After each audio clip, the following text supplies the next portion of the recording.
प्यारे प्यारे दोस्तों नमस्कार। स्वागत है आप सभी का मेरे YouTube चैनल में।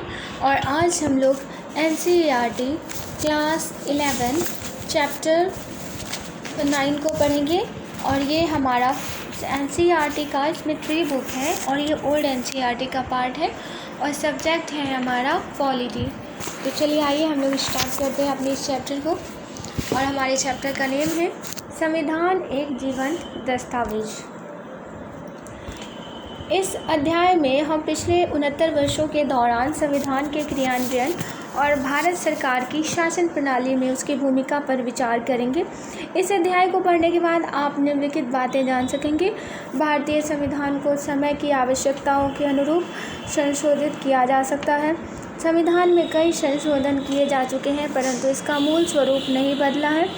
संविधान की रक्षा और उसकी व्याख्या में न्यायपालिका की महत्वपूर्ण भूमिका रही है। यह संविधान एक ऐसा दस्तावेज है जिसमें परिस्थितियों के अनुसार बदलाव आते गए हैं। क्या संविधान अपरिवर्तनीय होते हैं? परिस्थितिगत बदलाव, सामाजिक परिवर्तनों और कई बार राजनीतिक उठापटक के चलते विभिन्न राष्ट्रों ने अपने संविधान को दोबारा तैयार किया है। सोवियत संघ में 74 वर्षों के दौरान 1918, 1924, 1936 और 1977 संविधान 4 बार बदला गया। 1991 में वहाँ कम्युनिस्ट पार्टी का शासन समाप्त हो गया और जल्द ही सोवियत गणराज्य भी बिखर गया। इस राजनीतिक भूचाल के बाद वहाँ रूसी गणराज्य का नए सिरे से गठन किया गया और 1993 में जाकर एक नया संविधान अंगीकार किया गया। अब जरा भारत की ओर नज़र दौड़ाएं। भारतीय संविधान 26 नवंबर 1949 को अंगीकृत किया गया। इस संविधान को 26 जनवरी 1950 को औपचारिक रूप से लागू किया गया। तब से लेकर आज तक 69 वर्ष बीत चुके हैं और यह संविधान लगातार काम कर रहा है। हमारे देश की सरकार इसी संविधान के अनुसार काम करती है। तो क्या हम यह माने कि हमारा संविधान इतना अच्छा है कि इसमें किसी बदलाव की ज़रूरत ही नहीं है? क्या हमारे संविधान निर्माता इतने दूरदर्शी थे कि उन्होंने समय के बदलावों और घटनाओं का अंदाज़ा पहले ही लगा लिया था? एक अर्थ में ये दोनों ही बातें ठीक है। यह बात सही है कि हमें एक मजबूत संविधान विरासत में मिली है। इस संविधान की बनावट हमारे देश की परिस्थितियों के बेहद अनुकूल है। इसके साथ यह बात भी सही है कि हमारे संविधान निर्माता अत्यंत दूरदर्शी थे। उन्होंने भविष्य के कई प्रश्नों का समाधान उसी समय कर लिया था। लेकिन कोई भी संविधान सदा सर्वदा के लिए ठीक नहीं हो सकता। ऐसा कोई दस्तावेज नहीं होता जिसे बदलने की आवश्यकता ना पड़े। जान पड़ता है कि संवैधानिक बदलाव और राजनीतिक विकास क्रम का आपसी रिश्ता बड़ा गहरा है। तब एक ही संविधान आखिर हमारे यहाँ इतने दिनों से कैसे काम करता रह सकता है? इस प्रश्न का एक उत्तर तो यह है कि हमारे संविधान में इस बात को स्वीकार करके चला गया है कि समय की ज़रूरत को देखते हुए उसके अनुकूल संविधान में संशोधित किए जा सकते हैं। दूसरी बात यह है कि संविधान के व्यवहारिक कामकाज में इस बात की पर्याप्त गुंजाइश रहती है कि किसी संवैधानिक बात की एक से ज़्यादा व्याख्याएं हो सके। कहने का मतलब यह है कि हमारा संविधान लचीला है। अदालती फैसले और राजनीतिक व्यवहार बर्ताव दोनों ने संविधान के अमल में अपनी परिपक्वता और लचीलेपन का परिचय दिया है। इन्हीं वजह से हमारा संविधान कानूनों की एक बंद और जड़ किताब न बनकर एक जीवंत दस्तावेज के रूप में विकसित हो सका है। समय के एक खास मोड़ पर अपने समाज के लिए संविधान तैयार कर रहे लोगों को एक आम चुनौती का सामना करना पड़ता है। यह तो स्वाभाविक ही है कि उस खास वक्त में समाज जिन समस्याओं का सामना कर रहा है उसके समाधान के प्रयासों की झलक संविधान के प्रावधानों में दिखाई देगी। लेकिन संविधान को बनाते हुए इस बात का भी ध्यान रखना पड़ता है कि आगे आने वाले समय में वह सरकारों के कामकाज के लिए एक रूपरेखा प्रदान करे। इसलिए किसी भी संविधान को भविष्य में पैदा होने वाली चुनौतियों का समाधान प्रस्तुत करने में भी सक्षम होना चाहिए। इस अर्थ में संविधान न केवल समकालीन परिस्थितियों और प्रश्नों से जुड़ा होता है बल्कि उसके कई सारे तत्व स्थायी महत्व के होते हैं।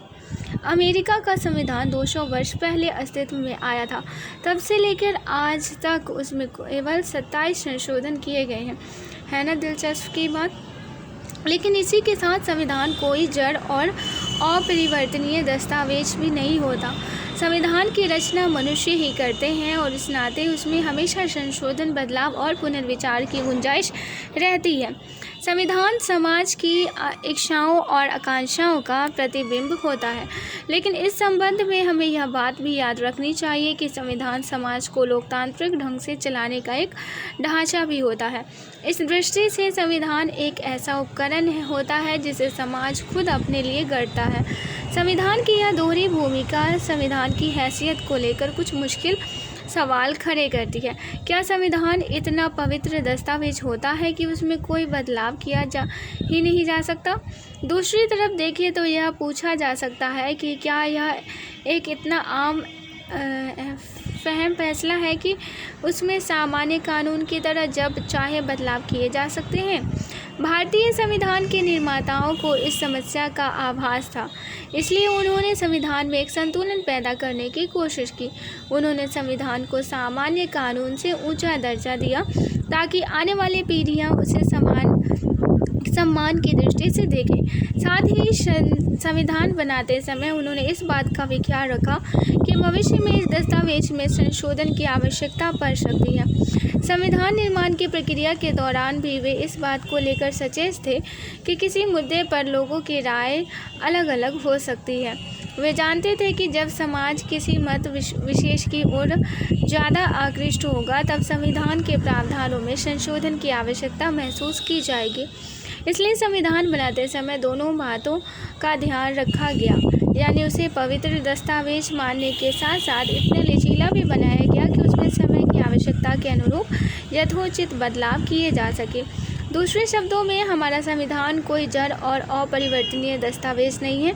इसमें किसी स्थिति के बारे में अंतिम निर्णय देने से बचा गया है। यह कोई अपरिवर्तनीय चीज़ नहीं है। कहाँ पहुँचे, क्या समझे? कक्षा के अनेक छात्रों को उपरोक्त खंड स्पष्ट रूप से समझ में नहीं आया। छात्रों ने निम्नलिखित बातें कही।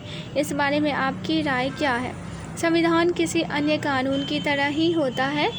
उससे हमें सरकार के कामकाज के पीछे काम करने वाले नियमों और कानूनों के विषय में जानकारी मिलती है। संविधान जनता की इच्छा की अभिव्यक्ति होता है।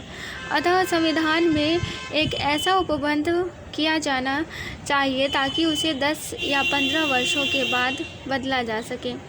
संविधान किसी देश के दर्शन को बयान करता है, उसे कभी नहीं बदला जा सकता। संविधान एक पालन दस्तावेज होता है, इसलिए इसे बदलने की बात करना लोकतंत्र का विरोध करना है। नहीं, ऐसी बात नहीं है। संविधान कोई भी ऐसा कोई दस्तावेज नहीं है जिसमें परिवर्तन की ज़रूरत ना हो। हर एक दस्तावेज में परिवर्तन की ज़रूरत पड़ती ही है। संविधान में संशोधन कैसे किया जाता है? अनुच्छेद 368। संसद अपनी संवैधानिक शक्ति के द्वारा इस अनुच्छेद में वर्णित प्रक्रिया के अनुसार संविधान में नए उपबंध कर सकती है। पहले से विद्यमान उपबंधों को बदला या हटाया जा सकता है। हम पहले ही कह चुके हैं कि हमारे संविधान निर्माता संविधान को एक संतुलित दस्तावेज बनाने के पक्षधर थे। संविधान को इतना लचीला होना ही चाहिए, उसमें आवश्यकता के अनुसार बदलाव किए जा सके, लेकिन साथ ही उसे अनावश्यक और अक्सर होने वाले बदलावों से बचाया जाना चाहिए। दूसरे शब्दों में संविधान निर्माता संविधान को एक ही साथ लचीला और कठोर बनाने के पक्ष में थे। यहाँ लचीला का मतलब है परिवर्तनों की प्रति खुली दृष्टि और कठोर का अर्थ है अनावश्यक परिवर्तनों के प्रति सख्त रवैया। लचीला संविधान वह होता है जिसमें आसानी से संशोधन किया जा सके। जिन संविधानों में संशोधन करना बहुत मुश्किल होता है, ऐसे संविधानों को कठोर कहा जाता है। भारतीय संविधान में इन दोनों का ही तत्व का समावेश किया गया है। संविधान निर्माता जानते थे कि संविधान में त्रुटियां हो सकती है। वे समझते थे कि संविधान पूरी तरह दोष मुक्त नहीं हो सकता। वे संविधान को एक ऐसा रूप देना चाहते थे कि त्रुटि सामने आने पर उसका निवारण आसानी से किया जा सके। इस संविधान के कुछ प्रावधानों का स्वरूप अस्थायी था और इनके बारे में यह राय अपनाई गई थी कि नई संसद का गठन होने पर या बाद में इन प्रावधानों को हटा लिया जाएगा। हमारा संविधान एक संघीय राज व्यवस्था बनाने के पक्ष में था, इसलिए उसमें ऐसे प्रावधान किए गए थे कि राज्यों की शक्तियों को उनकी सहमति के बिना नहीं हटाया जा सके। इसके कुछ पक्ष इतने केंद्रीय महत्व के थे कि संविधान निर्माता उन्हें संशोधन के दायरे से बाहर रखना चाहते थे। अतः इन प्रावधानों की संशोधन प्रक्रिया को कठोर बनाना आवश्यक था। यही वजह है कि संविधान में संशोधन करने के लिए विभिन्न तरीके अपनाने पड़े। मुझे यह बात समझ नहीं आती कि कोई संविधान लचीला या कठोर कैसे होता है। क्या संविधान की कठोरता या उसका लचीलापन उस काल की राजनीति से तय नहीं होता? संविधान संशोधन की प्रक्रिया। संसद में सामान्य बहुमत के आधार पर कतिपय अनुच्छेदों में निर्दिष्ट प्रक्रिया के अनुसार संसद के दोनों सदनों में अलग अलग विशेष बहुमत के आधार पर अनुच्छेद 368 के अनुसार विशेष बहुमत प्लस कुल राज्यों की आधी विधायिकाएं अनुच्छेद 367। संविधान में ऐसे कई अनुच्छेद हैं जिनमें संसद सामान्य कानून बनाकर संशोधन कर सकती है। ऐसे मामलों में कोई विशेष प्रक्रिया अपनाने की ज़रूरत नहीं होती। इस प्रकार के संशोधन और सामान्य कानून में कोई अंतर नहीं होता। संविधान के इन हिस्सों को काफ़ी लचीला बनाया गया है। आगे के 2 अनुच्छेद दिए गए हैं जिन्हें ध्यानपूर्वक पढ़ें। इन दोनों अनुच्छेदों में विधि द्वारा शब्द का प्रयोग किया गया है, जिसका अर्थ यह है कि संसद इन अनुच्छेदों में अनुच्छेद 368 में वर्णित प्रक्रिया को अपनाए बिना ही संशोधन कर सकती है। संविधान के अनेक अनुच्छेदों में संसद इसी सरल तरीके से संशोधन कर सकती है। अनुच्छेद 2 संसद विधि द्वारा संघ में नए राज्यों को प्रवेश दे सकती है। अनुच्छेद 2 में देख लीजिए, संसद विधि द्वारा संघ में नए राज्यों को प्रवेश दे सकती है। अनुच्छेद 3 संसद विधि द्वारा किसी राज्य का क्षेत्रफल बढ़ा सकती है। संविधान के शीर्ष खंड में संशोधन करने के लिए अनुच्छेद 368 में प्रावधान किया गया है। इस अनुच्छेद में संविधान में संशोधन करने के 2 तरीके दिए गए हैं। इन 2 तरीकों को आइए देख लेते हैं। अगर कुछ राज्य संविधान में संशोधन करना चाहते हैं तो क्या उनकी बात सुनी जाएगी? क्या ये राज्य अपनी तरफ से संशोधन का प्रस्ताव ला सकते हैं? मुझे लगता है कि यह राज्यों की तुलना में केंद्र को ज़्यादा शक्तियां देने का ही एक और उदाहरण है। संविधान के शेष खंडों में संशोधन करने के लिए अनुच्छेद 368 में प्रावधान किया गया है। इस अनुच्छेद में संविधान में संशोधन करने के 2 तरीके दिए गए हैं। ये तरीके संविधान के सभी अनुच्छेदों पर एक समान रूप से लागू नहीं होते। एक तरीके के अंतर्गत संसद के दोनों सदनों के विशेष बहुमत द्वारा संशोधन करने की बात कही गई है। दूसरा तरीका ज़्यादा कठोर है। इसके लिए संसद के विशेष बहुमत और राज्य न्यायपालिकाओं की आधी संख्या की आवश्यकता होती है। ध्यान दें कि संविधान संशोधन की प्रक्रिया संसद से ही शुरू होती है। संसद के विशेष बहुमत के अलावा किसी बाहरी एजेंसी जैसे संविधान आयोग या किसी अन्य निकाय के संविधान की संशोधन प्रक्रिया में कोई भूमिका नहीं होती। इसी प्रकार संसद या कुछ मामलों में राज्य विधान पालिकाओं में संशोधन पारित करने के पश्चात इस संशोधन को पुष्ट करने के लिए किसी प्रकार के जनमत संग्रह की आवश्यकता नहीं होती। अन्य सभी विधेयकों की तरह संशोधन विधेयक को भी राष्ट्रपति के अनुमोदन के लिए भेजा जाता है, परंतु इस मामले में राष्ट्रपति को पुनर्विचार करने का अधिकार नहीं है। इन बातों से पता चलता है कि संशोधन की प्रक्रिया कितनी कठोर और जटिल हो सकती है। हमारे संविधान में इन जटिलताओं से बचा गया है। इससे हमारे यहाँ संशोधन की प्रक्रिया अपेक्षाकृत सरल हो गई है। लेकिन यहाँ एक महत्वपूर्ण तथ्य पर ध्यान दिया जाना चाहिए। संशोधन के प्रश्न पर अंतिम राय जनता के निर्वाचन प्रतिनिधियों की हुई होती है। इसका अर्थ यह है कि संशोधन की प्रक्रिया का आधार निर्वाचित प्रतिनिधियों में निहित है। विशेष बहुमत चुनाव, कार्यपालिका और न्यायपालिका से संबंधित अध्यायों में हम उन प्रावधानों का अध्ययन कर चुके हैं जिनमें संशोधन के लिए विशेष बहुमत की आवश्यकता होती है। एक बार पुनः याद करें कि विशेष बहुमत का क्या अर्थ होता है। सामान्यतः विधायिका में किसी प्रस्ताव या विधेयक को पारित करने के लिए सदन में उपस्थित सदस्यों के साधारण बहुमत की आवश्यकता होती है। कल्पना करें कि सदन में 247 सदस्य उपस्थित हैं। ये सभी सदस्य एक विधेयक पर मतदान करते हैं। अगर इस सदस्यों में से कम 124 सदस्य विधेयक के पक्ष में मतदान करते हैं तो इस विधेयक को पारित माना जाएगा। लेकिन संशोधन विधेयक पर यह लागू नहीं होती। संविधान में संशोधन करने के लिए 2 प्रकार के विशेष बहुमत की आवश्यकता होती है। सबसे पहले, संशोधन विधेयक के पक्ष में मतदान करने वाले सदस्यों की संख्या सदन के कुल सदस्यों की संख्या के कम से कम आधी होनी चाहिए। दूसरे, संशोधन का समर्थन करने वाले सदस्यों की संख्या मतदान में भाग लेने वाले सभी सदस्यों की 2/3 होनी चाहिए। संशोधन विधेयक को संसद के दोनों सदनों में स्वतंत्र रूप से पारित करने की आवश्यकता होती है। इसके लिए संयुक्त सत्र बुलाने का प्रावधान नहीं है। कोई भी संशोधन विधेयक विशेष बहुमत के बिना पारित नहीं किया जा सकता। आखिर विशेष बहुमत का क्या औचित्य है? लोकसभा में 545 सदस्य होते हैं, अतः किसी भी संशोधन विधेयक का समर्थन करने के लिए 273 सदस्यों की आवश्यकता होती है। अगर मतदान के समय 300 सदस्य मौजूद हो तो विधेयक पारित करने के लिए 273 सदस्यों के समर्थन की आवश्यकता होगी। लेकिन कल्पना करें कि लोकसभा के 400 सदस्यों ने किसी विधेयक पर होने वाले मतदान में भाग लिया है। इस विधेयक को पारित करने के लिए कितने सदस्यों के समर्थन की आवश्यकता होगी? इसके अलावा संशोधन विधेयक को संसद के दोनों सदनों में विशेष बहुमत के साथ स्वतंत्र रूप से पारित किया जाना चाहिए। इसका अर्थ यह है कि जब तक प्रस्तावित विधेयक पर पर्याप्त सहमति न बन पाए तब तक उसे पारित नहीं किया जा सकता। सत्तारूढ़ दल काफ़ी कम बहुमत और विपक्ष के विरोध के बावजूद बजट या अपनी पसंद का विधेयक पारित करा सकता है। लेकिन अगर यह दल संविधान में संशोधन करना चाहता है के बावजूद बजट या अपनी पसंद का विधेयक पारित करवा सकता है। लेकिन अगर दल संविधान में संशोधन करना चाहता है तो उसे कुछ विपक्षी दलों को विश्वास में लेना पड़ेगा। इस तरह संशोधन विधेयक प्रक्रिया के पीछे बुनियादी भावना यह है कि उसमें राजनीतिक दलों और सांसदों की व्यापक भागीदारी होनी चाहिए। विशेष बहुमत के झंझट से मैं उकता गया हूँ। इसके लिए हमेशा ही बड़ा भारी जोड़ घटाव करना पड़ता है। भाई, यह राजनीति है या गणित? विश्व के आधुनिकतम संविधानों में संशोधन की विभिन्न प्रक्रियाओं में 2 सिद्धांत ज़्यादा अहम भूमिका अदा करते हैं। एक सिद्धांत है विशेष बहुमत का। उदाहरण के लिए अमेरिका, दक्षिणी अफ्रीका, रूस आदि के संविधानों में इस सिद्धांत का समावेश किया गया है। अमेरिका में 2/3 बहुमत का सिद्धांत लागू है।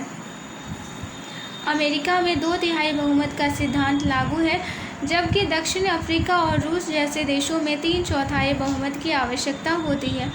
दूसरा सिद्धांत है संशोधन की प्रक्रिया में जनता की भागीदारी का। यह सिद्धांत कई आधुनिक संविधानों में अपनाया गया है। स्विट्जरलैंड में तो जनता को संशोधन की प्रक्रिया शुरू करने का तक अधिकार है। रूस और इटली अन्य ऐसे देश हैं जहां जनता को संविधान में संशोधन करने या संशोधन के अनुमोदन का अधिकार दिया गया है। जो लोग इस संविधान से असंतुष्ट हैं उन्हें केवल 2/3 बहुमत प्राप्त करना है, और यदि वे इतना भी प्राप्त नहीं कर सकते हैं तो यह नहीं समझा जा सकता है कि जनसाधारण उनके असंतोष में उनका साथ दे रहा है। यहाँ गौर करने वाली बात यह है कि डॉक्टर अम्बेडकर सिर्फ संसदीय बहुमत की बात नहीं कर रहे हैं। इस संदर्भ में वे जनता की राय का उल्लेख भी करते हैं। इससे पता चलता है कि बहुमत की धारणा के पीछे जनमत की भावना काम करती है। जनमत का यही सिद्धांत निर्णय प्रक्रिया को नियंत्रित करता है। डॉक्टर अम्बेडकर। राज्यों द्वारा अनुमोदन। संविधान के कुछ अनुच्छेदों में संशोधन करने के लिए विशेष बहुमत पर्याप्त नहीं होता। राज्यों और केंद्र सरकार के बीच शक्तियों के वितरण से संबंधित या जनप्रतिनिधित्व से संबंधित अनुच्छेदों में संशोधन करने के लिए राज्यों से परामर्श करना और उनकी सहमति प्राप्त करना आवश्यक होता है। पीछे हम संविधान की संघीय प्रकृति के बारे में अध्ययन किया है। संघीय संरचना का अर्थ यह है कि राज्यों की शक्तियाँ केंद्र सरकार की दया पर निर्भर नहीं करती है। संविधान में राज्यों की शक्तियों को सुनिश्चित करने के लिए यह व्यवस्था की गई है कि जब तक आधे राज्यों की विधान पालिकाएँ किसी संशोधन विधेयक को पारित नहीं कर देती तब तक यह संशोधन प्रभावी नहीं माना जाता। इस अर्थ में यह कहा जाता है कि संविधान के कुछ हिस्सों के बारे में राजनीति में एक व्यापक सहमति की अपेक्षा की जाती है। इस प्रावधान में राज्यों के अधिकारों को भी जगह दी गई है। इसके अंतर्गत राज्यों को संशोधन की प्रक्रिया में भाग लेने का अधिकार दिया गया है। उल्लेखनीय है कि संशोधन की प्रक्रिया के कठोर होने के बावजूद उसे फिर भी काफ़ी हद तक लचीला बनाया गया है। हम देख सकते हैं कि संशोधन के लिए केवल आधे राज्यों के अनुमोदन और राज्य विधान पालिकाओं के साधारण बहुमत की आवश्यकता होती है। इस प्रकार देखा जा सकता है कि शर्तों की कठोरता के बावजूद संशोधन करने की प्रक्रिया अव्यावहारिक नहीं है। संक्षेप में, भारतीय संविधान में संशोधन करने के लिए व्यापक बहुमत की आवश्यकता पड़ती है। इस प्रक्रिया में राज्यों को सीमित भूमिका दी गई है। भारतीय संविधान में संशोधन करने के लिए व्यापक बहुमत की आवश्यकता पड़ती है। इस प्रक्रिया में राज्यों को सीमित भूमिका दी गई है। हमारे संविधान निर्माता इस बात को लेकर सचेत थे कि संविधान में संशोधन की प्रक्रिया को इतना आसान नहीं बनाया जाना चाहिए कि उसके साथ जब चाहे छेड़खानी की जा सके, लेकिन साथ ही उन्होंने इस बात का भी ख्याल रखा कि भावी पीढ़ियाँ अपने समय की ज़रूरतों के हिसाब से इसमें अवश्य संशोधन कर सके। कहाँ पहुँचे, क्या समझे? भारतीय संविधान में निम्नलिखित संशोधन करने के लिए कौन कौन सी शर्तें पूरी की जानी चाहिए? उचित स्थान पर सही का निशान लगाएं। संशोधन का विषय: विशेष बहुमत, राज्यों द्वारा अनुमोदन, नागरिकता संबंधी अनुच्छेद, धार्मिक स्वतंत्रता का अधिकार, केंद्रीय सूची में परिवर्तन, राज्य की सीमाओं में बदलाव, चुनाव आयोग से संबंधी उपबंध। संविधान में इतने संशोधन क्यों किए गए हैं? 26 जनवरी 2019 को हमारे संविधान को लागू हुए 69 वर्ष हो गए। 12 जनवरी 2019 तक इसमें 103 संशोधन किए जा चुके थे। संशोधन प्रक्रिया की कठोरता को देखते हुए संशोधनों की यह संख्या काफ़ी बड़ी मानी जाएगी। आइए जानने का प्रयास करें कि इतने सारे संशोधन के पीछे क्या वजह रही है और इसके निहितार्थ क्या है। आइए जरा एक नज़र संशोधनों के इतिहास पर डालें। अगले पन्ने पर दिए गए ग्राफ को ध्यानपूर्वक देखें और इसे समझने का प्रयास करें। ग्राफ में एक ही सूचना को दो भिन्न भिन्न तरीके से बताया गया है। पहले ग्राफ में प्रत्येक 10 वर्षों के दौरान हुए संवैधानिक संशोधनों की संख्या को दर्शाया गया है। इसमें दिए गए स्तंभ उस अवधि के दौरान संशोधनों की संख्या को चिन्हित करते हैं। दूसरे ग्राफ में प्रत्येक 10 संशोधनों की अवधि को दिखाया गया है। आप पाते हैं कि 1970 से 1990 तक के 2 दशकों के दौरान बड़े स्तर पर संशोधन हुए। दूसरी ओर दूसरा ग्राफ हमें एक और कहानी बताता है। 1974 से 76 के बीच 3 वर्ष के अंतराल में 10 संवैधानिक संशोधन किए गए। पुनः 2001 से 2003 तक ठीक 3 वर्षों के दौरान भी 10 संवैधानिक संशोधन किए गए। हमारे देश के राजनीतिक इतिहास में ये 2 कालखंड बहुत महत्वपूर्ण हैं। पहले काल के दौरान कांग्रेस सत्ता में थी। कांग्रेस पार्टी को संसद में भारी बहुमत मिला था। लोकसभा में उसके 352 सदस्य थे और ज़्यादातर राज्य विधानसभाओं को भी उसका बहुमत की स्थिति में थी। दूसरी ओर 2001 से 3 में के बीच का काल गठबंधन की राजनीति का काल माना जाता है। यह एक ऐसा ही काल था जिसमें विभिन्न राज्यों में अलग अलग दलों की सरकारें काम करती थी। इस काल की एक अन्य विशेषता भाजपा और उसके विरोधी दलों के बीच कटु प्रतिद्वंद्विता थी। लेकिन इस काल में 10 संशोधन किए गए, इसलिए ये संशोधन केवल सत्ताधारी पार्टी के बहुमत पर ही निर्भर नहीं करते थे। एक दशक के दौरान किए गए संशोधन। हमारे संविधान में इतनी बार संशोधन क्यों किए गए? क्या हमारे समाज या हमारे संविधान में कुछ समस्या है?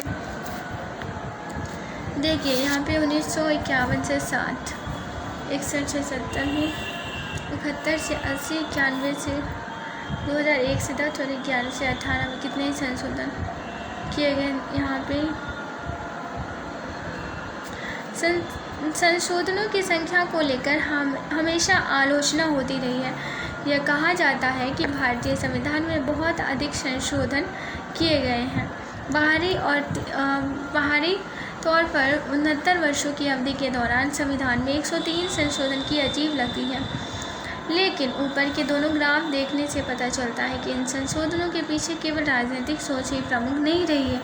संविधान के पहले दशक को छोड़कर शेष दशकों में संशोधनों की एक धारा सी बहने लगी है। इसका अर्थ है कि संशोधनों के पीछे सत्ताधारी दल की राजनीतिक सोच बहुत मायने नहीं रखती थी, बल्कि ये संशोधन समय की ज़रूरतों के अनुसार किए गए थे। क्या इसके पीछे मूल संविधान की कमजोरियां अभी काम कर रही थी या संविधान की बहुत लचीला? संशोधनों की विषय वस्तु। अब तक किए गए संशोधनों को 3 श्रेणियों में बांटा जा सकता है। पहली श्रेणी में वे संशोधन शामिल है जो तकनीकी या प्रशासनिक प्रकृति की है और ये संविधान के मूल उपबंधों को स्पष्ट बनाने, उनकी व्याख्या करने तथा छिटपुट संशोधनों से संबंधित है। उन्हें केवल सिर्फ तकनीकी भाषा में संशोधन कहा जा सकता है। वास्तव में वे उन उपबंधों में कोई विशेष बदलाव नहीं करते।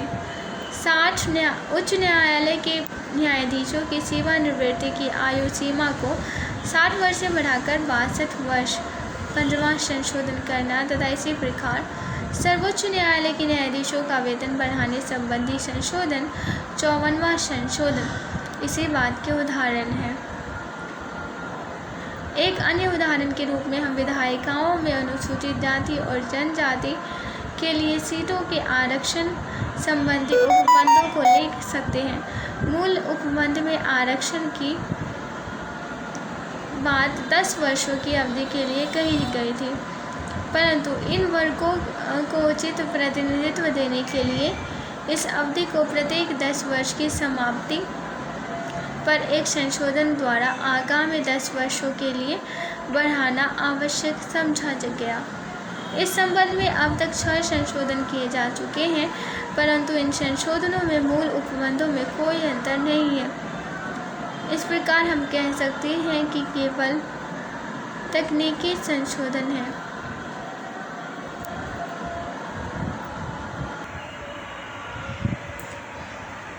क्या आपको राष्ट्रपति के पद से संबंधित चर्चा याद है? मूल संविधान में यह माना गया था कि हमारी संसदीय व्यवस्था में राष्ट्रपति सामान्य मंत्रिपरिषद की सलाह के अनुसार कार्य करेगा। इस संबंध में बाद में एक संशोधन किया गया और अनुच्छेद 74(1) में यह स्पष्ट कर दिया गया कि मंत्रिपरिषद की सलाह राष्ट्रपति के लिए बाध्यकारी होगी। क्या इस संशोधन में वास्तव में कोई अंतर पड़ा है? इसे स्थापित परंपरा की निरंतरता के रूप में देखा जा सकता है, अर्थात इस संशोधन में केवल संवैधानिक उपबंध की व्याख्या भर की गई है। व्याख्याएं विभिन्न दृष्टिकोण।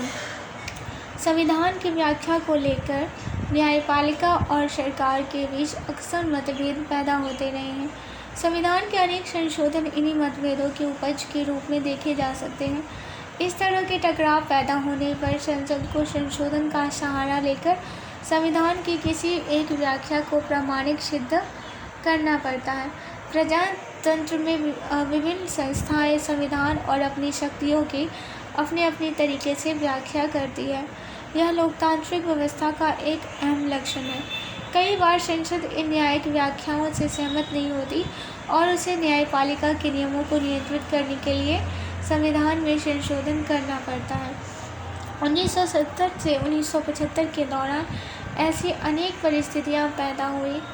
मुझे बात अब भी समझ नहीं आ रही है, लेकिन संविधान में अलग अलग व्याख्याओं की क्या ज़रूरत है? क्या लोग संविधान में अपनी इच्छाओं को मूर्त होते देखना चाहते हैं? न्यायपालिका तथा अधिकारों से संबंधित अध्यायों में आप संसद तथा न्यायपालिका के बीच उठने वाले विवादों के बारे में पहले ही पढ़ चुके हैं। इस संबंध में हम 3 दृष्टांतों का उल्लेख कर सकते हैं। मौलिक अधिकारों और नीति निर्देशक सिद्धांतों को लेकर संसद और न्यायपालिका के बीच अक्सर मतभेद पैदा होते रहे हैं। इसी प्रकार निजी संपत्ति के अधिकार के दायरे तथा संविधान में संशोधन के अधिकार की सीमा को लेकर भी दोनों के बीच विवाद उठते रहे हैं।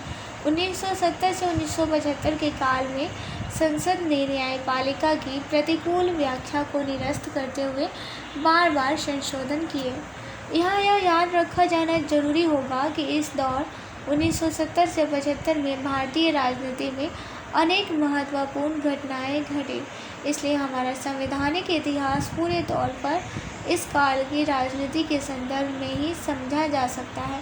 अगले वर्ष स्वतंत्र भारत के राजनीतिक इतिहास का अध्ययन करते समय आपको इस बारे में जानकारी मिलेगी। राजनीतिक आम सहमति के माध्यम से संशोधन।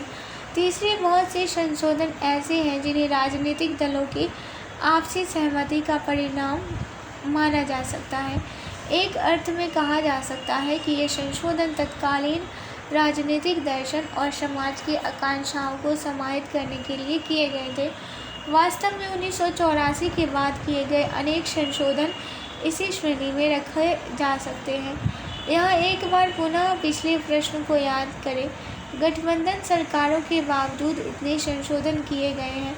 इस प्रश्न का उत्तर यह है कि इनमें से कई संशोधन के पीछे व्यापक आम सहमति काम कर रही थी। राजनीतिक उथल-पुथल के दौर में हम अनेक संशोधनों को आकार लेते देखते हैं। संशोधन के इस दीर्घ क्रम की शुरुआत दल बदल विरोधी कानून 52वां संशोधन से हुई थी। दल बदल विरोधी कानून 52वां तथा 91वां संशोधन के अलावा इस काल में मताधिकार की आयु को 21 से 18 वर्ष करने के लिए संविधान में 61वां संशोधन हुआ और 73वां और 74वां संशोधन किए गए। इस काल में नौकरियों में आरक्षण सीमा बढ़ाने और प्रवेश संबंधी नियमों को स्पष्ट करने के लिए भी संशोधन किए गए। सन 1992 से 93 के बाद इन कदमों को लेकर देश में एक आम सहमति का माहौल पैदा हुआ और इन मुद्दों से संबंधित संशोधन पारित करने में कोई दिक्कत नहीं आई। इसका मतलब कुछ मामलों में राजनीतिज्ञ एक दूसरे से सहमत होते हैं, मगर सहमति के अर्थ को लेकर उनके बीच विवाद फिर भी बना ही रहता है। विवादास्पद संशोधन। हमारी अब तक की चर्चा से यह भावना पैदा नहीं होनी चाहिए कि संविधान में संशोधन करने के प्रश्न पर आज तक कोई विवाद ही पैदा नहीं हुआ है। सच्चाई यह है कि 70 से 80 के दशक में इन संशोधनों को लेकर विधि और राजनीति के दायरे में भारी बहस छिड़ी थी। 1971 से 76 के काल में विपक्षी दल इन संशोधनों को संदेह की दृष्टि से देखते थे। उनका मानना था कि इन संशोधनों के माध्यम से सत्तारूढ़ दल संविधान के मूल स्वरूप को बिगाड़ना चाहता है। इस संबंध में 38वां, 39वां और 42वां संशोधन विशेष रूप से विवादास्पद रहे हैं। जून 1975 में देश में आपातकाल की घोषणा की गई। ये 3 संशोधन इसी पृष्ठभूमि में निकले थे। इन संशोधनों का लक्ष्य संविधान के कई महत्वपूर्ण पहलुओं में बुनियादी परिवर्तन करना था। पिछले 3 दशक में संविधान की बुनियादी संरचना को लेकर देश की सभी संस्थाओं में सहमति पैदा हुई है। वास्तव में संविधान का 42वां संशोधन एक बड़ा संशोधन है। इसने संविधान को गहरे स्तर पर प्रभावित किया है। एक प्रकार से यह सर्वोच्च न्यायालय द्वारा केशवानंद मामले में दिए गए निर्णय को भी चुनौती थी। यहाँ तक कि इसके तहत लोकसभा की अवधि को भी 5 वर्ष से बढ़ाकर 6 वर्ष तक कर दिया गया। आपने मूल कर्तव्यों के बारे में अवश्य पढ़ा होगा। उन्हें संविधान में इसी संशोधन द्वारा जोड़ा गया था। संविधान का 42वां संशोधन न्यायपालिका की समीक्षा शक्तियों पर भी प्रतिबंध लगाता है। यह कहा जाता है कि इस संशोधन के द्वारा संविधान के एक बड़े मौलिक हिस्से को नए सिरे से लिखा गया। क्या आप जानते हैं कि इस संशोधन के द्वारा संविधान की प्रस्तावना 7वीं अनुसूची तथा 53 अनुच्छेदों में परिवर्तन दिए गए। जब यह संशोधन संसद में पास किया गया तो विरोधी दलों के बहुत से सांसद जेल में थे। इसी पृष्ठभूमि में 1977 के चुनाव हुए और सत्ताधारी दल कांग्रेस की हार हुई। नई सरकार ने इन विरोधाभासी संशोधनों पर पुनः विचार आवश्यक समझा और वे 38वें, 39वें और तथा 42वें संशोधन के माध्यम से जो परिवर्तन किए गए थे उनमें से अधिकांश को 43वें और 44वें संशोधन के द्वारा निरस्त कर दिया गया। इन संशोधनों के माध्यम से संवैधानिक संतुलन को पुनः लागू किया गया। अच्छा, तो सारा मामला राजनीति से जुड़ा है। क्या मैं यही बात नहीं कह रही थी कि संविधान और संशोधन के मसले कानून के बजाय राजनीति में ज़्यादा संबंधित हैं?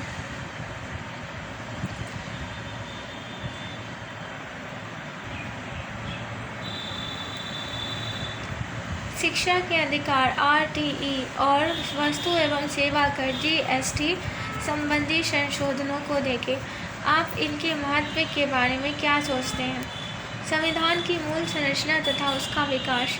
भारतीय संविधान के विकास को जिस बात ने बहुत दूर तक प्रभावित किया है वह है संविधान की मूल संरचना का सिद्धांत। आप यह बात पहले से ही जानते हैं कि इस सिद्धांत को न्यायपालिका ने केशवानंद भारती के प्रसिद्ध मामले में प्रतिपादित किया था। इस निर्णय ने संविधान के विकास में निम्नलिखित सहयोग दिया। इस निर्णय के द्वारा संसद के संविधान में संशोधन करने की शक्तियों की सीमाएं निर्धारित की गई। यह संविधान के किसी या सभी भागों के संपूर्ण संशोधन निर्धारित सीमाओं के अंदर की अनुमति देता है। संविधान की मूल संरचना या उसके बुनियादी तत्व का उल्लंघन करने वाले किसी संशोधन के बारे में न्यायपालिका का फैसला अंतिम होगा। केशवानंद भारती मामले में यह बात स्पष्ट हो गई। सर्वोच्च न्यायालय ने केशवानंद के मामले में 1973 में निर्णय दिया था। बाद के 4 दशकों में संविधान की सभी व्याख्याएं इसको ध्यान में रखकर की गई। संरचना का सिद्धांत स्वयं में ही एक जीवंत संविधान का उदाहरण है। संविधान में इस अवधारणा का उल्लेख नहीं मिलता। यह एक ऐसा विचार है जो न्यायिक व्याख्याओं से जन्मा है। विगत 3 दशकों के दौरान बुनियादी संरचना के सिद्धांत को व्यापक स्वीकृति मिली है। इस तरह देखा जाए तो न्यायपालिका और उसकी व्याख्याओं के चलते भी संविधान में संशोधन हुए हैं। सभी जीवंत संविधान बहस, तर्क वितर्क, प्रतिस्पर्धा और व्यवहारिक राजनीति की प्रक्रिया से गुजरकर ही विकसित होते हैं। 1973 के बाद न्यायालयों ने कई मामलों में बुनियादी संरचना के तत्वों को निर्धारित करने का प्रयास किया है। एक अर्थ में बुनियादी संरचना के सिद्धांत से संविधान की कठोरता और लचीलेपन का संतुलन और मजबूत ही हुआ है। संविधान के कुछ हिस्सों को संशोधन के दायरे से बाहर रखने और उसके कुछ हिस्सों को संशोधन प्रक्रिया के अंतर्गत लाने से कठोरता और लचीलेपन का संतुलन निश्चय ही पुष्ट हुआ है। अच्छा, तो आखिरी फैसला न्यायपालिका के हाथों में होता है। क्या इसे ही भी न्यायिक सक्रियता कहा जा सकता है? संविधान की समीक्षा। 90 दशक के अंतिम वर्षों में समूचे संविधान की समीक्षा करने का विचार सामने आया। सन 2000 में भारत सरकार ने उच्चतम न्यायालय के सेवानिवृत्त मुख्य न्यायाधीश श्री वेंकट चलैया की अध्यक्षता में एक आयोग नियुक्त किया, जिसका उद्देश्य संविधान के कामकाज की समीक्षा करना था। विपक्षी दल तथा अन्य संगठनों ने इस आयोग का बहिष्कार किया। आयोग को लेकर उठा राजनीतिक विवाद अपनी जगह है, लेकिन गौर करने की बात यह है कि आयोग ने बुनियादी संरचना में विश्वास जताया और ऐसे किसी कदम की सिफारिश नहीं की जिससे संविधान की बुनियादी संरचना को चोट पहुंचती हो। इससे पता चलता है कि हमारे संविधान में बुनियादी संरचना के सिद्धांत को कितना महत्व दिया गया है। ऐसे कई और उदाहरण मौजूद हैं जिनसे स्पष्ट होता है कि संविधान की समझ को बदलने में न्यायिक व्याख्याओं की अहम भूमिका रही है। नौकरियों तथा शैक्षिक संस्थाओं में आरक्षण सीमा तय करने के संबंध में उच्चतम न्यायालय ने यह फैसला दिया है कि आरक्षित सीटों की कुल संख्या के आधे से अधिक नहीं होना चाहिए। इस निर्णय को अब एक सिद्धांत के रूप में स्वीकार कर लिया गया है।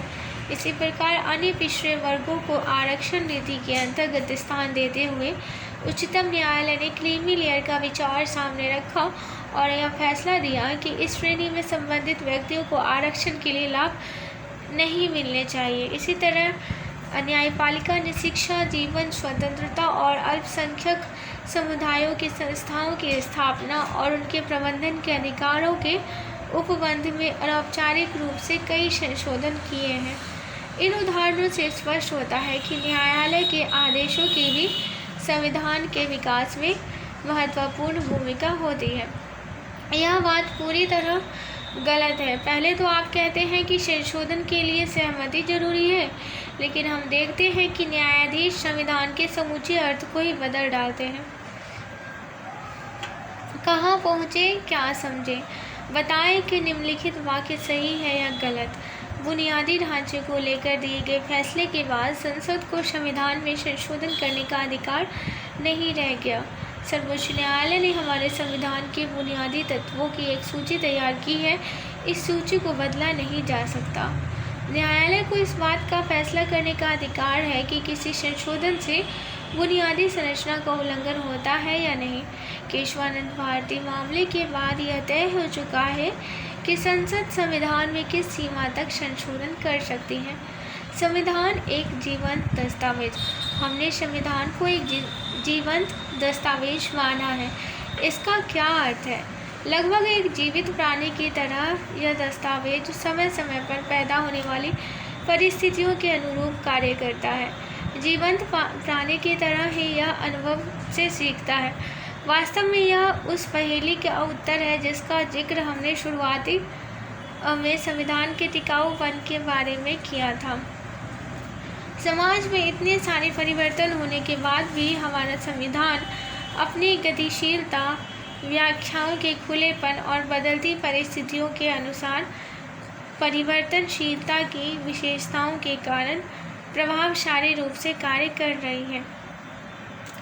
यही लोकतांत्रिक संविधान का असली मानदंड है। लोकतंत्र में व्यवहारकारिताएं तथा विचार समय समय पर विकसित होते रहते हैं और समाज में इसके अनुसार प्रयोग चलते रहते हैं।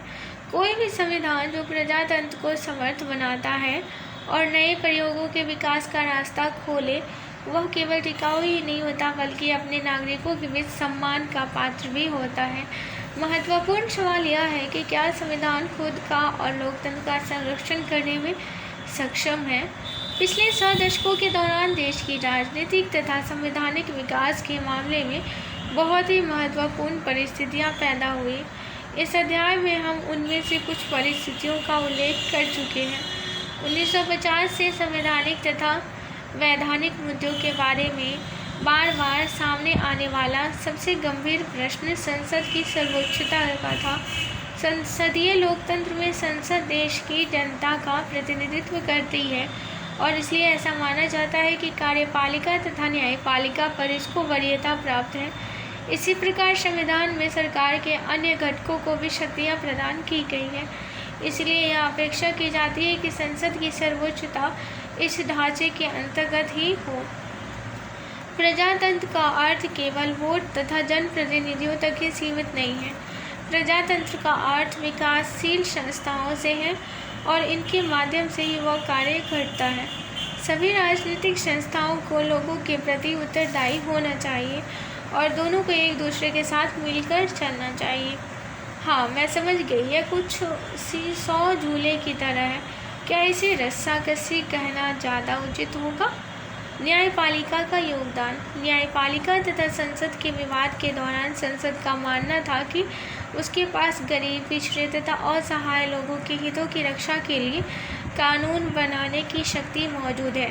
न्यायपालिका ने इस बात पर जोर दिया कि ये सब कार्यकलाप संवैधानिक ढांचे के अंतर्गत किए जाने चाहिए और जनहित के लिए उपाय विधिक सीमाओं के बाहर नहीं होने चाहिए, क्योंकि एक बार कानून की सीमाओं से बाहर जाने की छूट मिलने पर सत्ताधारी उसका दुरुपयोग भी कर सकते हैं।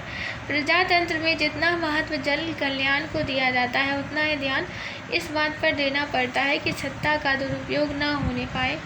भारतीय संविधान की सफलता इन तत्वों को सुलझाने में ही निहित है। न्यायपालिका ने केशवानंद के मामले में संविधान की भाषा पर नहीं बल्कि उसकी आत्मा के आधार पर निर्णय दिया। संविधान पढ़ने पर आपको संविधान के मूल ढांचे के बारे में कहीं उल्लेख नहीं मिलेगा। संविधान में ऐसा कहीं भी नहीं कहा गया है कि उसका फला भाग मूल संरचना का हिस्सा है। इस प्रकार मूल संरचना न्यायपालिका द्वारा स्वयं विकसित की गई अवधारणा है। न्यायपालिका ने इस अवधारणा को कैसे विकसित किया?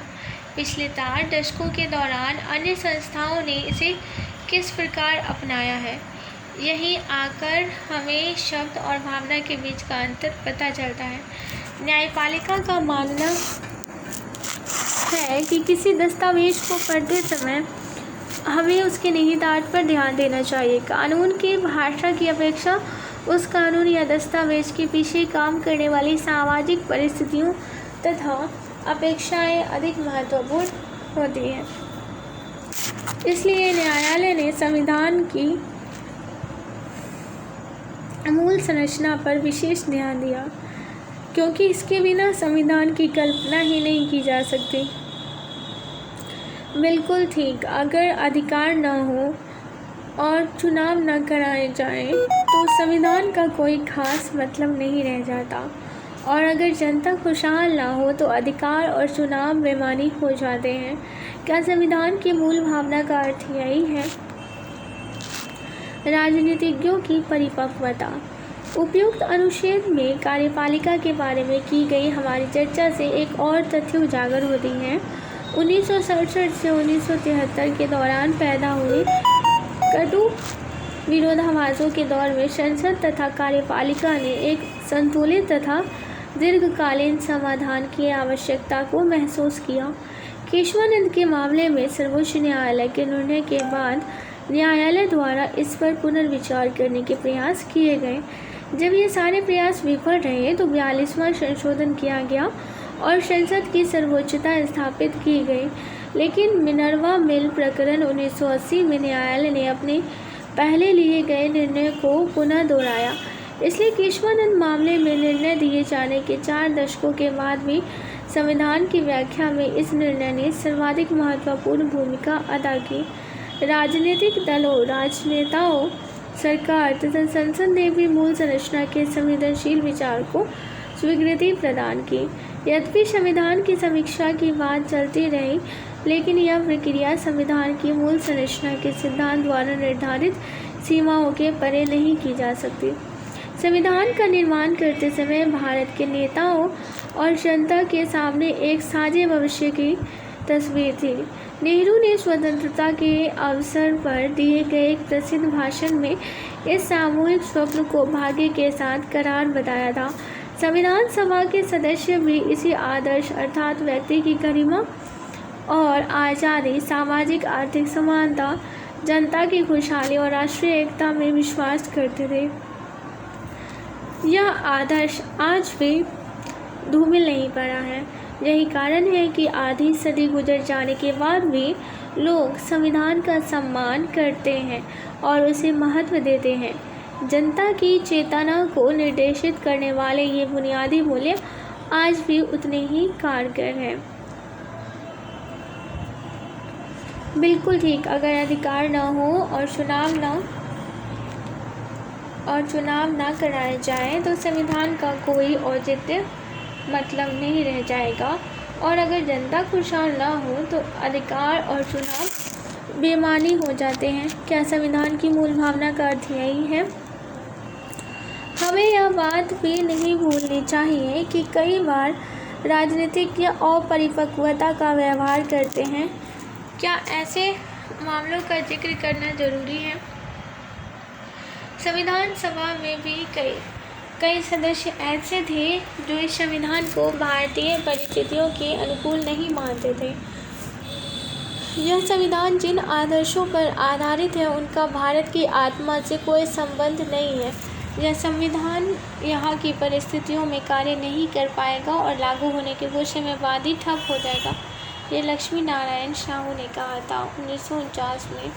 निष्कर्ष: बुनियादी संरचना में कौन कौन से तत्व निहित है, इस बात को लेकर अभी तक अनिर्णय की स्थिति बनी हुई है। इन बहसों के चलते रहने में कोई बुराई नहीं है। हमें यह बात हमेशा याद रखनी चाहिए कि बहस और मतभेद लोकतांत्रिक राजनीति के अनिवार्य अंग होते हैं। साथ ही हमारे राजनीतिक दलों और नेतृत्व ने भी इन बहसों के मामले में परिपक्वता का विचार दिया है। उन्होंने इस बात का विशेष ध्यान रखा है कि राजनीतिक प्रश्नों से जुड़ी बहस और तर्क वितर्क मर्यादा के बाहर न जाए। समझौतों और आदान प्रदान के बिना राजनीति नहीं चलती। अतिवादी रुख अपनाना सैद्धांतिक दृष्टि से ठीक हो सकता है। वैचारिक स्तर पर ऐसा करना काफ़ी आकर्षक भी दिखता है, लेकिन राजनीति में सभी पक्षों को अपने अतिवादी विचारों और नज़रिए को छोड़कर एक न्यूनतम साझी समझ विकसित करनी पड़ती है। इसके बिना लोकतांत्रिक राजनीति आगे नहीं बढ़ सकती। हमारे यहाँ की जनता और राजनीतिज्ञों ने इन बातों को भली भांति समझा है। इसी मर्यादित व्यवहार के कारण हमारा लोकतांत्रिक संविधान सफल रहा है। सरकार के विभिन्न अंगों के बीच सर्वोच्च होने की प्रतिद्वंद्विता हमेशा चलती रहेगी। जन कल्याण के अभिप्राय को लेकर भी उनके बीच द्वंद्व बना रहेगा, लेकिन अंततः निर्णय जनता के हाथों में ही रहता है। वस्तुतः लोकतंत्र का उद्देश्य और लोकतांत्रिक राजनीति का अंतिम लक्ष्य जनता की आज़ादी और खुशहाली है। तो आज के लिए बस इतना ही। आशा करती हूँ ये टॉपिक आप लोगों को पसंद आया होगा। ये लेक्चर सुनने के लिए आप सभी का बहुत बहुत धन्यवाद।